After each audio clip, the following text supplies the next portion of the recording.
Did they even have ranks back in the Stone Age? The room erupted with laughter. Forks clattered against metal trays, mashed potatoes nearly flying, as dozens of ripped, cocky Navy SEALs burst into full-throated amusement. At the center of it all stood a lone figure, an old man in a red blazer, white shirt tucked neatly into dress slacks, his silver hair slicked back with precision, eyes steady, unmoving. He didn't blink, didn't smirk, just stood there like a statue of discipline dropped into a frat house. The young SEAL who cracked the joke leaned back smugly, his biceps flexing under a too-tight t-shirt. "Seriously, Grandpa," he added, "you get lost on the way to bingo night?" Another roar of laughter. Even the lieutenant at the end of the table stifled a grin. They were eating good today, spaghetti and disrespect. But the old man didn't flinch, didn't shift, didn't even raise an eyebrow. He just stepped forward, slow and deliberate, letting his polished shoes echo across the tiles like distant gunfire. When he finally spoke, it was soft, almost too soft to hear. "When I was your age," he said, "I didn't eat meals at a table."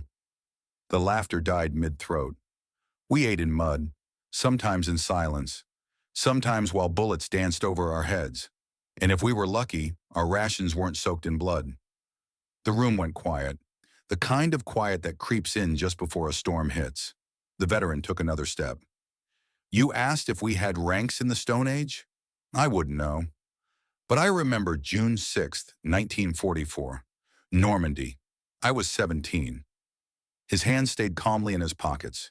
His voice didn't rise, but every word landed like a hammer on steel. "I wasn't supposed to be there.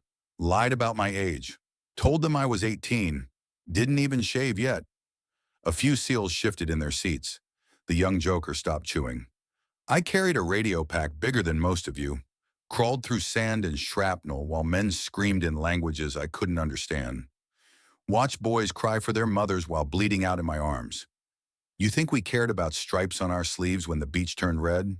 Someone quietly lowered his fork. Another looked down, jaw tight.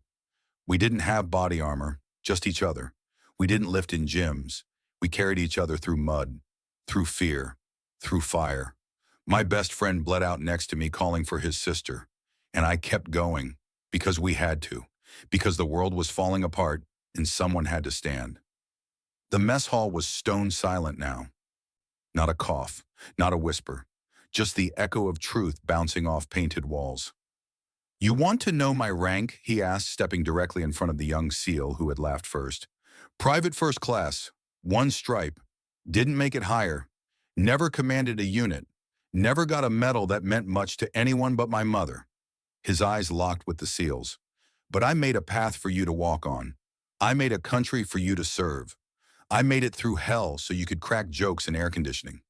The SEAL looked down, cheeks red, fists clenched at his sides.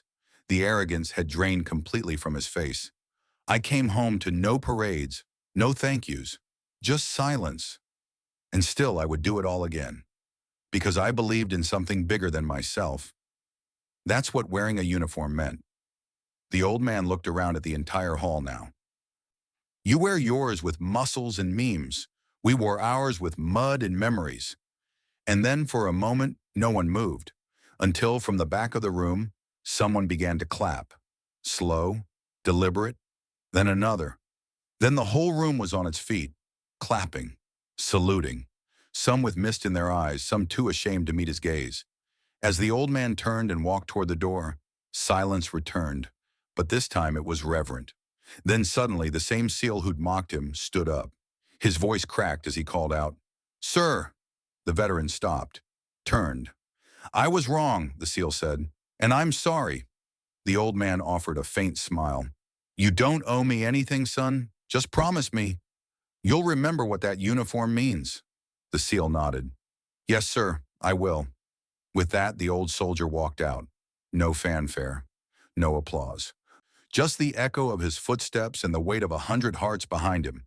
And from that day on, no one in that unit ever joked about age, rank, or service again.